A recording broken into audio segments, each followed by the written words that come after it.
ส่โอ้มื้อนี้มื้อกบกินเดือนเนาะตีของตีกบกินเดือนพี่น้องมื้อนี้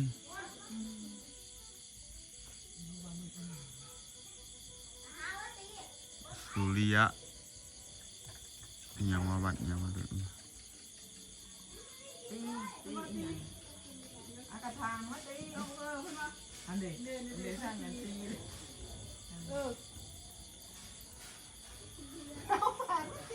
กบกินเดือนเอากระถางมาตีนิ้วเอากระถางมาตีกระถางมาตีเร็วจะไปอาบน้ำโอ้กบกินเดือนพี่น้องกบกินเดือนพี่ปู่ตีกองวงหนึ่งโอ้ทางบ้านเขาตีทั้งเลยพี่น้องโอ้ยสิเบิดหน่วยแล้ว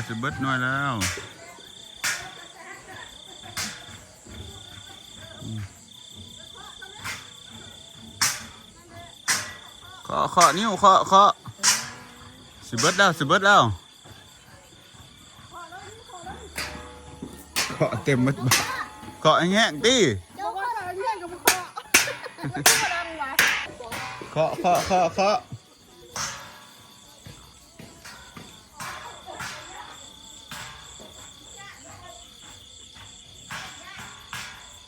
กบกินเดือนมั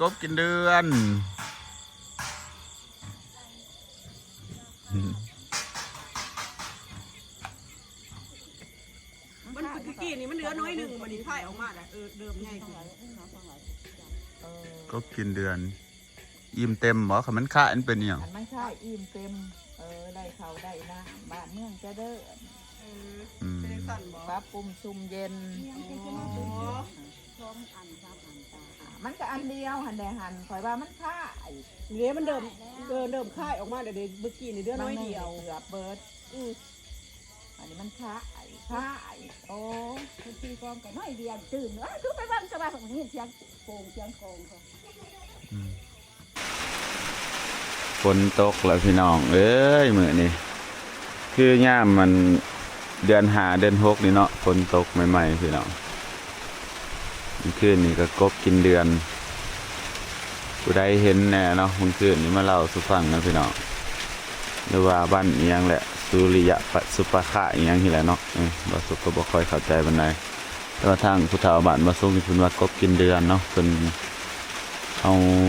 กระโปกระถางมาเคาะต่างๆเมื่อคืนฝนตกบ่แห้งปานใดพี่น้องฟ้าห้องยืมอยู่บรรยากาศอยู่เที่ยงหน้าเฮาเย็นดีพี่น้องเอ้ยหลังจากหอนมาหลายมื้อ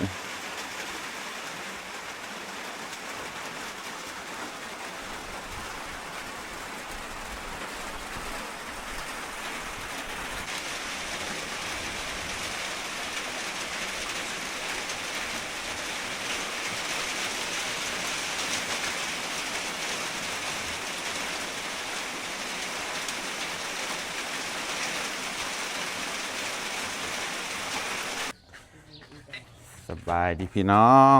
สวัสดีFCสุขคนเด้อสบายดีป้าดูสบายดีพี่น้องเจ้าบ้านจะไปใส่ไปวัดวันนี้เฮาสิลงไปหามพระซอยขจักก่อนพี่น้องเมื่อคืนนี้เป็นวันอันนั้นเนาะวันศีลบ่เอิ้นกบกินเดือนเนาะเมื่อคืนนี้ก็จะเอารถมาเอาบ่มื้อนี้ทางบ้านเฮาเตรียม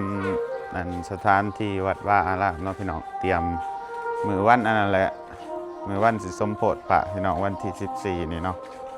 บ้านเฮามีบุญบ้านสมโพธิพระติสูไปหามพระหามจัวติเฮ็ดหยังเนาะผู้สาวอันต่างหลังสวัสดีเด้อพี่น้องสาติก็สาจนจะแดมไปติดป่าน้ำเขาหดเก่งหัวพูดแน่เนาะแล้วก็มีในพ่อพูดที่ไปตีกินแล้วไปพูดเดียดข้าวหัวพูดไปหาผู้บ่าวอยู่หั่นบ่นี่ผู้บ่าวบ้านหั่นอยู่บ่ไปอยู่ในบ้านแล้วคุณได้อยู่ข้างทางคุณตายแบบ ไปพี่น้องเขาสิลงไปหามพระเนาะไปยกพระขึ้นรถพี่น้องเพราะว่าเพิ่นสิเตรียมมืออื่นนี่เพิ่นสิไปแผ่พี่น้องไปแผ่เงินเพิ่นว่าแผ่เงินมาเฮ็ดบุญบ้านเฮ็ดเพิ่นว่าจังได๋เนาะเพิ่นว่ายังแม่เขาไปแผ่เงินเนาะ ไปหาได้มาก ไปหาหลายๆเขาวัดเนาะ สมทบทุนมาซอยนี่แหละพวก ก็สิเฮ็ดถนนหนทางเนาะ อันนั้นเฮาติดหนี ก็สิเฮ็ดวัดพี่น้อง เพิ่นเอาไปทุ่มอันนั้น นี่เพิ่นก็เริ่มเฮ็ดอันนี้เนาะประตูโค้งเข้าวัดพี่น้องหากว่าสุกบ่ได้มาถ่ายเนาะบ่ได้มาถ่ายคลิปให้เบิ่งพื้นที่วัดก็สิเตรียมหลายอย่างพี่น้องมื้อเพิ่นสิไปแผ่ตามหมู่บ้านนี่นะพี่น้องเอ้ยผู้ใดเคยแน่เนาะตั้งแต่บ่าวสุกเกิดได้ใหญ่มากก็เคยเห็นแต่ตอนยังน้อยๆพุ่นน่ะเดี๋ยวนี้บ่ค่อยได้เฮ็ดปานใดเพราะว่าบ่มีคนพาเฮ็ดเนาะบ่มีครูบาพาเฮ็ดอันนี้เดินวัดบ้านบ่าวสุกงามเป็นงามพี่น้องเพิ่นเตรียมเสาอันนี้เนาะเด้อพี่น้องอันนี้เสาเพิ่นเตรียมไว้สมโพธิเนาะมื้อสมโพธิเพิ่นก็สิดึงฝายเนาะฝายสีขาวหั่นนะแบบว่าสมโพธินะก็สิมีแม่ขาวพ่อขาวมาบวชอยู่นี่ผู้ใดเคยแน่พี่น้องบุญสมโพธิพระผู้ใดเคยบวชเป็นแม่ขาวพ่อขาวเนาะถือศีล8นี่เพิ่นก็เริ่มเตรียมซักลงซักลักเนาะสำหรับผู้ใดที่อยากทำบุญร่วมทำบุญทำอันนี้นำกันก็ติดต่อเฟซบ่าวสุกได้เนาะเฟซหรือว่า LINE หรือว่า WhatsApp ก็ได้พี่น้องเดี๋ยวบ่าวสุกสิขึ้นในคลิปนี้ให้เนาะพี่น้องเถิดว่าพ่อแม่ป้าลุงทางต่างประเทศทางอเมริกาเนาะคันอยากเฮ็ดบุญก็เชิญเด้อพี่น้อง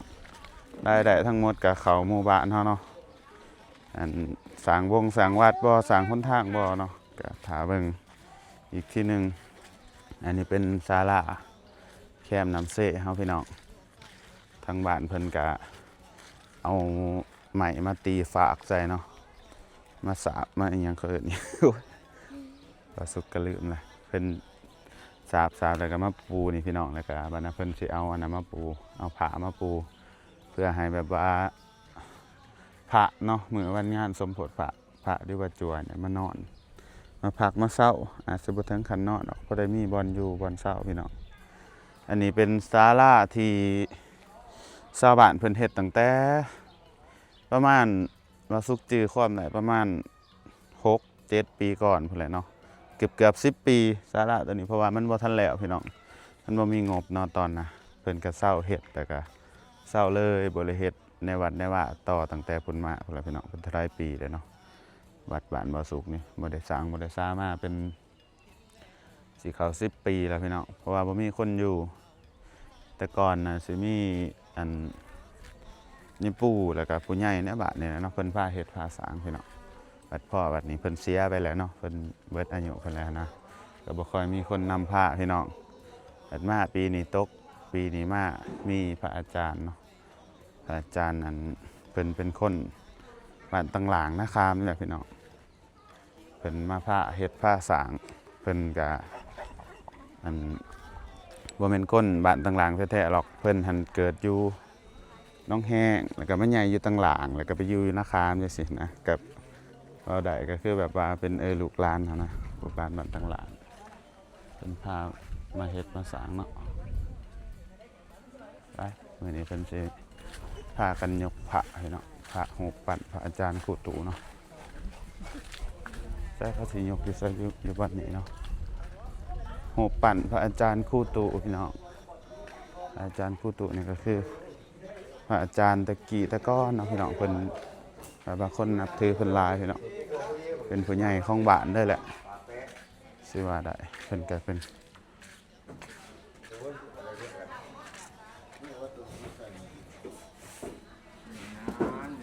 จะพากันย่องลงมานี้พี่น้องเพื่อนำหูปั่นเพิ่นนี่ขึ้นในรถนี้เนาะแล้วมื้ออื่นเพิ่นสิไปแพร่พี่น้องตามหมู่บ้านผู้ใดอยู่เขตบ้านอันนครนาคามเนาะ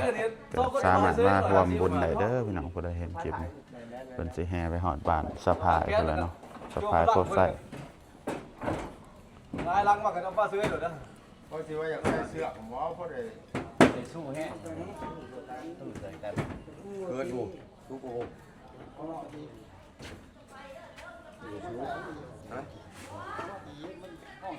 ว่ากูอยากเมานี่ไปที่เส้นรถใหญ่ขึ้นที่อันนี้เป็นถึงเทิงฮอแจกเขาเนาะพี่น้องเป็นกระเตรียมนั่นเตรียมนี่หลายอย่างเนาะพากันมาทำความสะอาดฮอแจกนี่แล้วก็ตั้งข่างก็จะมีไม้ให้กันเนาะพี่น้อง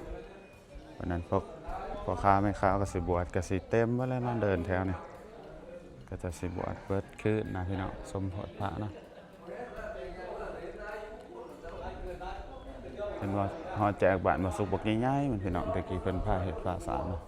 แล้วพอมาบ่ได้ต่อบ่ได้เฮ็ดต่อผู้ใหญ่เพิ่นบ่อยู่แล้วหั่นนะก็บ่มีคนนำพาเฮ็ดกันบ่ได้ตีฮอดดาดฟ้าเนาะพี่น้องดาดฟ้าก็บ่เลยยังแต่ละดาดฟ้าเนาะฮอแจกตัวนี้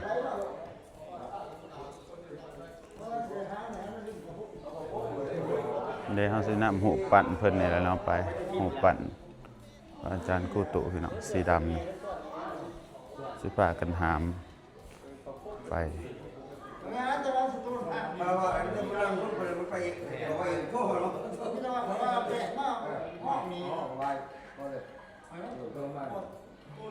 มื้อน่ะเพิ่นย้ายเนาะพี่น้องย้ายกุฏิว่าสุกก็บ่ค่อยได้มาถ่ายเบิ่งเนาะพี่น้องเอามาถ่ายแบบอัปเดตไปเรื่อยๆเอาเวลาเพิ่นก็มาแปลงใหม่พี่น้องเห็นบ่งามขึ้นบ่เพิ่นมาเฮ็ดคันไดเนาะคันไดขึ้นบ่นี้ก็ได้ว่าตัวครูบามามื้องานเนาะพี่น้องบ่ได้ให้เพิ่นพักนี่แหละก็มีเตียงมีหยังเนาะมื้อน่ะเพิ่นพากันย้ายใส่แห้งชาวบ้านเบิดบ้านพี่น้องพากันมาย่อซอยกันแล้วเพิ่นก็ยกขึ้นให้มันสูงกว่าเก่าคือเอาตีนเสามาใส่สิเนาะสังเกตเลยพี่น้องอันเฮือนหรือว่าอีหยังอยู่ลาวคือกันเนาะเขาจะว่างใส่ตีนเสาจังซี่พี่น้องอัน FC ฝั่งไทยเพิ่นเคยเม่นอยู่ในคลิปบ่สุกว่าเฮาว่างแนวนี้แบบว่าเวลาลมมามันสิบ่ตกเสาบ่เพิ่นว่าแบบว่ามันว่างซื่อๆนะพี่น้องบ่ได้มีอีหยังตอกไว้ได้ว่างจังซี่เลยว่างไว้ไปซื่อก็คือมันก็บ่เคยมีเหตุการณ์แบบว่าลมพัดแห้งมาแล้วก็เพื่อนปิวแบบคึมไปอันนี้แหละพี่น้องมันบ่ค่อยมีเนาะถ้าว่าแน่นหนาบ่ก็แน่นหนาเลยพี่น้องเอ้ยมาเดี๋ยวพามาเบิ่งทางเทิงของกุฏินี่หลายปีเลยพี่น้องตั้งแต่1989พุ่นเนาะตอนนี้ก็สาวไป40-50 ปีแล้วเนาะ10 ปีนี้อยู่ข้างในก็จะมีห้องอันหนึ่งเนาะว่าซุกเคยมานอนอยู่นี่หลายเทื่อเลยพี่น้องอันตอนว่าซุกบวชก็เคยมานอนอยู่นี่อะไรกะตอนเป็นเด็กหน่อยเนาะมานอนกับจัวมานอนกับครูบามักสิมานอนอยู่ในห้องตัวนี้แหละจื่อได้เคยไหว้พระอยู่ในนี้น้ำนี่ก็นอนน้ำหมู่อยู่นี่เนาะหยอกกันโอ้สารพัดส้มปีตอนนี้หน่อยความคิดดื้อ ในห้องก็เป็นโรงแนวนี้เด้อตะกี้เป็นกุฏิที่ครูบาเพิ่นมักมาแล้วก็สิมีเตียงในแถวนี้เนาะเพิ่นเอาเตียงมาสิมีเตียงครูบาในนี้เตียงครูบาในนี้แต่ก็บ่ได้นั่งอีกได้เด้อคันมีเตียงนะว่าตอนยังน้อยคันเป็นเตียงครูบานี่ห้ามนั่งบาป เตียงครูบาหรือว่าเตียงยายปู่เนาะคันผู้ใดเป็นเด็กน้อย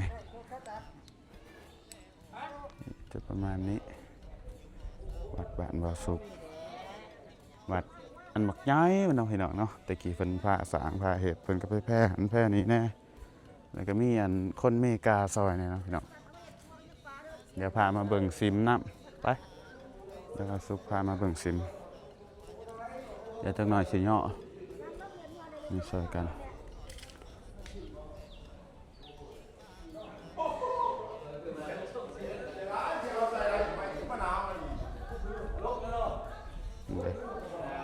สิพากันเนาะได้อยู่บ่อันนี้เป็นหูปั่นพระอาจารย์ครูตุนะพระอาจารย์ครูตุคัมพิโล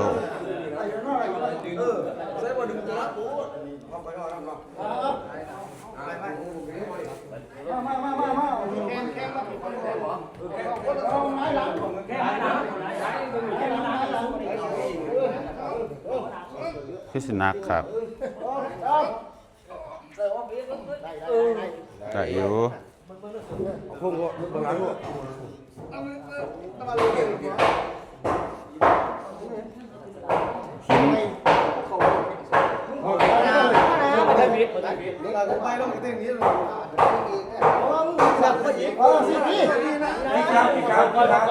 อันนี้เขาแกะสลักหินเรียกว่าเป็นปูน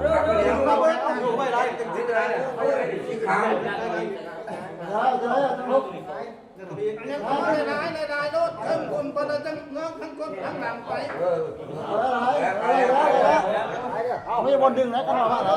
ข้างดังไปเลยดึงส่วนนี้เอาแล้วเบียด ตูดไปหินบอกเขาอันนี้หินสลักแกะสลักบอกไม่ว่าปูน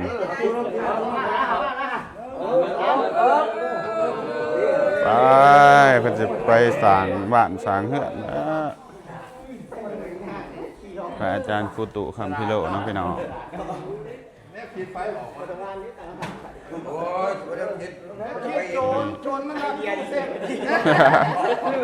สะพานลบไปสะพานลบไปทางนี้เพิ่นเอาใหม่เหาะเนาะ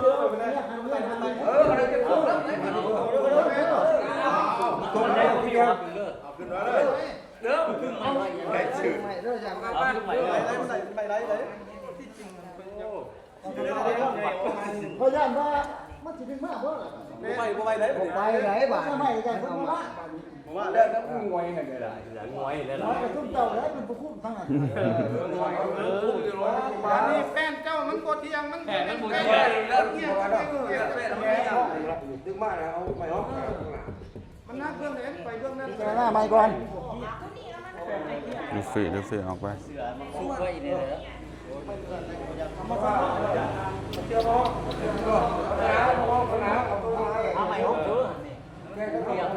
ไม่ห้องข้อเป็นห้องมันไงเอาสระเอาเสื้อควรลงถังโต๊ะพักกับตั้งมาอะไรเลย เปลี่ยนแผนใหม่พี่น้องเอาเสื้อใส่ไปเลย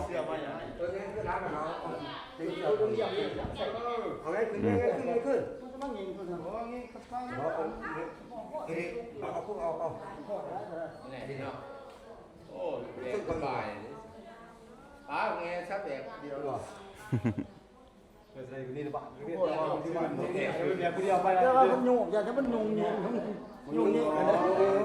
ใครก็ไปใครก็ไปมึงนี่ มาลองเบิ่งพี่น้องเจอนี้ว่าสุกสิเป็นคนพายเอาเลยคนลายอะไรพี่น้องพายพี่น้องเบิ่ง หอยปลาเลยไหมนี่อยู่ไว้หอยปลาเลยเอาหมอบหาน้องก่อนพัดโต๊ะพัดสิงายลงมากินเพราะว่ามันสิมีภาพอีกอย่างข้างงายมากพี่สิท้ายกลัวไปพิษเรื่องพิษนี่มันง่ายหรอพิษเด้อพิษเด้อยังสิบ่ต้นรูปว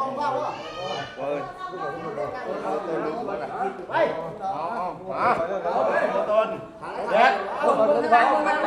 นสุดไหนจะลงทางงานไปยังผมตัวนี้คนนี่ว่าสิดึงมาดึงดังพี่ไหนทั้งหลังดึงไปทั้งหลังก็ยังพวกไปจะดึงดึงดังนะดึงไว้ง่วงนี่นะทั้งนี้ดึงสู้ไว้ปวดเนี่ยแล้วก็รักซิกข้างเป็นน่ะซิกเอาคุ้มยานะดึงอะไรก็แยกไปหาเดี๋ยวชีวิตเราต้นแห้งไหนอีกน้อยนึงค่อยเดี๋ยวก็ลงมาใส่มันสิมันสิงงอะไรฮะน่ะว่านี่น่ะ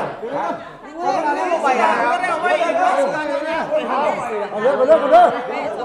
เขาจะเชื่อไปเชื่อยังไงเชื่อว่าพุ่นเขาคนนี้ที่เชื่อว่าพุ่นเท่านะเอาพามาหลายๆว่าพุ่นมาของอยู่แล้ว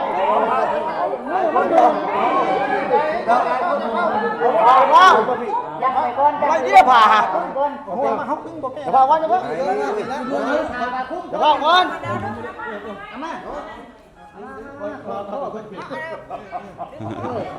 ดึงไว้ ออกมาทำเรื่องออกมาเอามาดิเข้าไป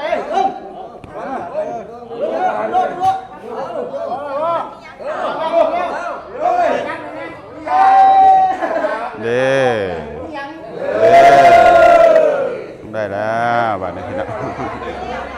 เพราะว่าสันทัสิยกลงบาดยกลงบาดเดียวกระยานแบบว่ามันผืนมันสูงมาเนาะคอยลง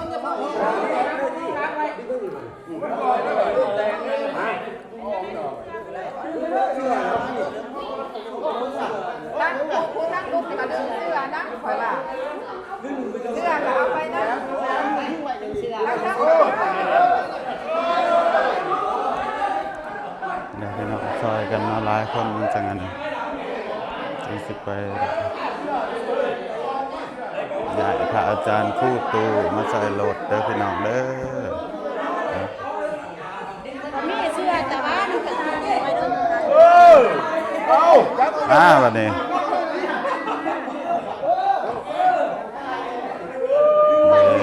มาแล้ววันนี้เพิ่นมาแล้วสบายเพิ่นสิไปน้ำตะกี้กับเพิ่นนี่แหละพี่น้องพาสามสาววัดบ้านเอาออกที่กันเอาออกแล้วก็ไงลังดึงออกรถดิ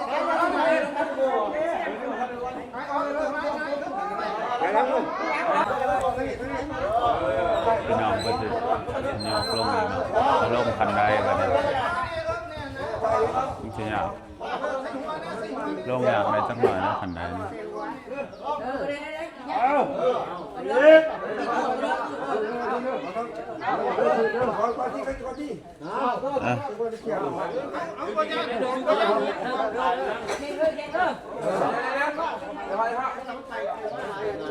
ตอนนี้ลงบันไดพี่น้องจริงๆอ่ะไม่ต้อง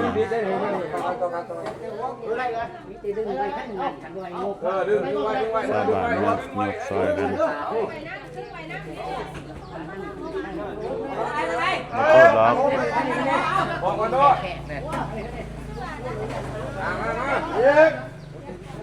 เพิ่นลงไปสบายอยู่หรอกเพิ่นฟ้าอันนี้ลง ไว้ขาใจท่านดึงไว้ท่านดึงนายบลายเรื่องนายบลายนายตัว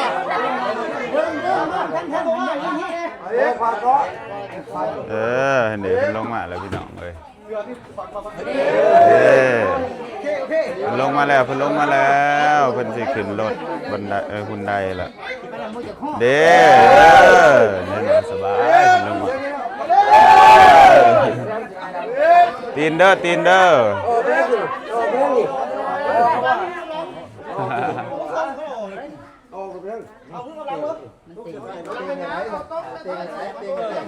ดึงมาเลยเดี๋ยวเขาว่านะ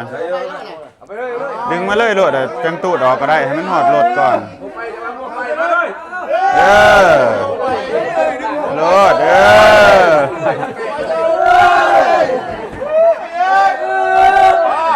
นี่เห็นหรอเป็นลงมาบาทเดียว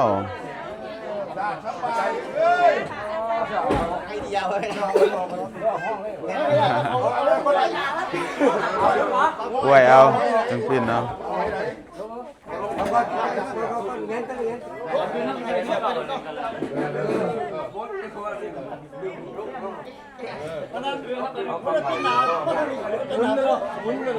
ต้องหมุน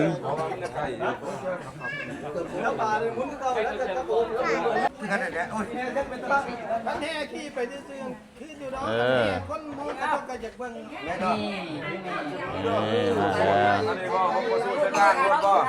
แล้วอยากหมุนแต่เฮิงแหละ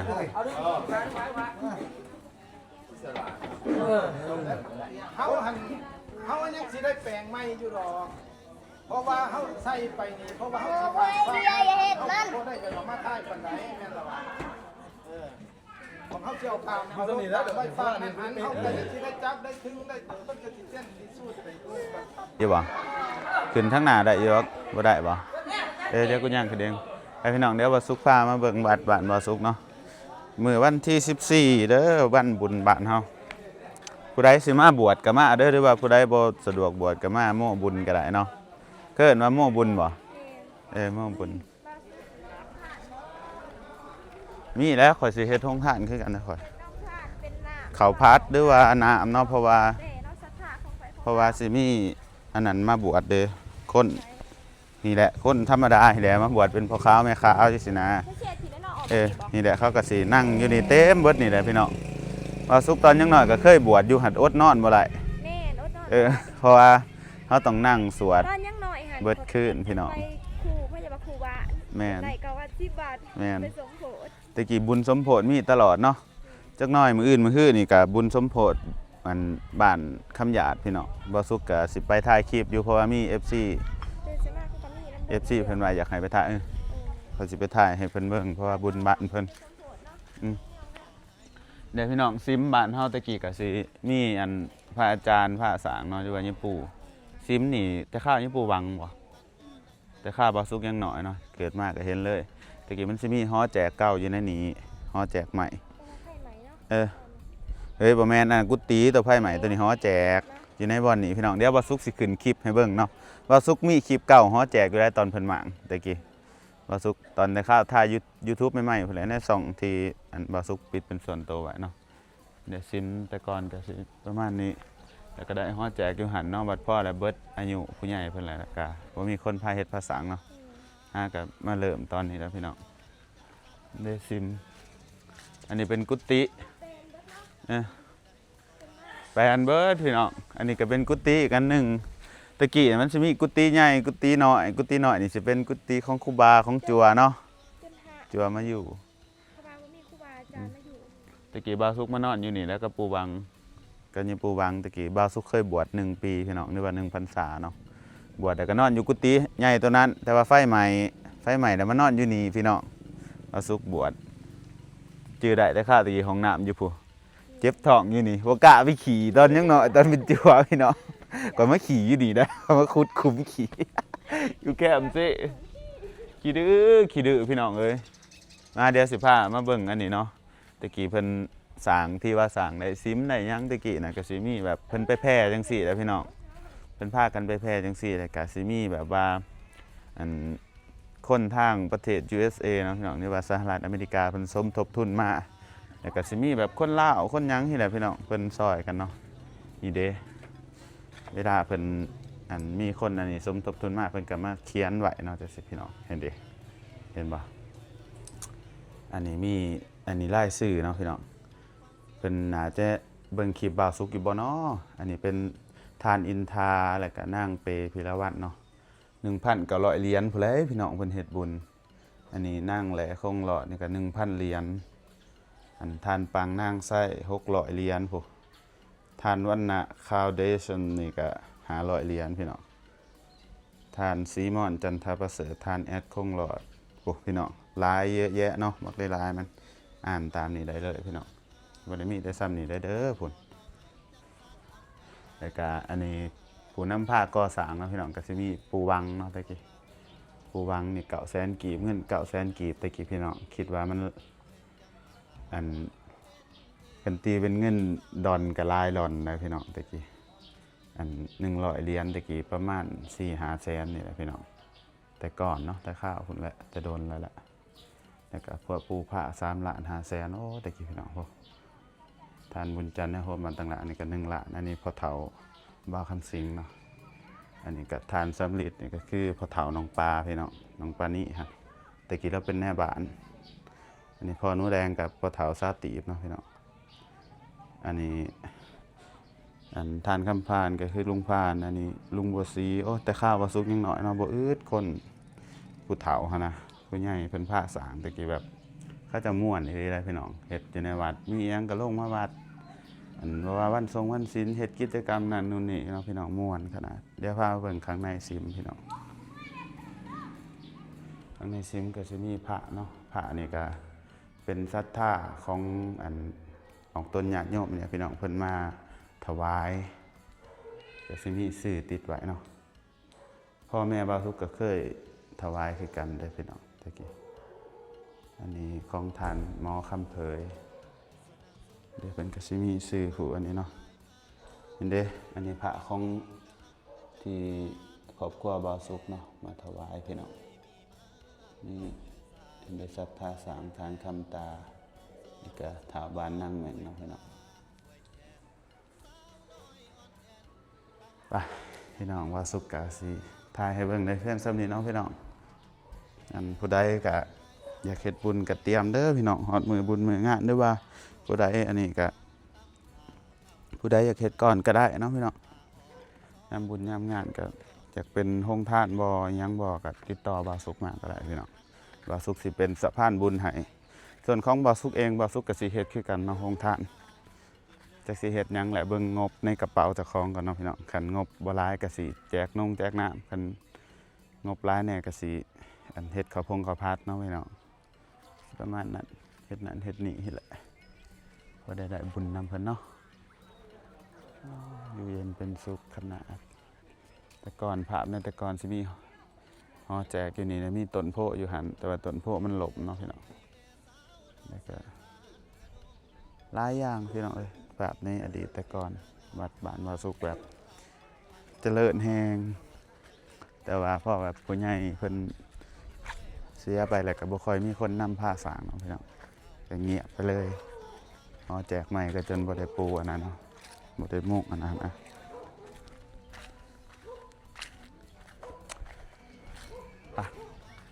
วาสุกก็สิได้จบคลิปไว้เพียงส่ำนี้เด้อฝากพี่น้องกดไลค์กดติดตามเป็นกำลังใจให้ซ่องวาสุกในเด้อพี่น้องสำหรับบ้านใกล้เฮือนเคียงเนาะผู้ใดอยากมาบวชก็เชิญเด้อมาบวชได้วันที่14บวชเอาบุญนำกันพี่น้องเจอกันในคลิปหน้าพี่น้องมาเฮ็ดบุญนำกันเด้อบ๊ายบาย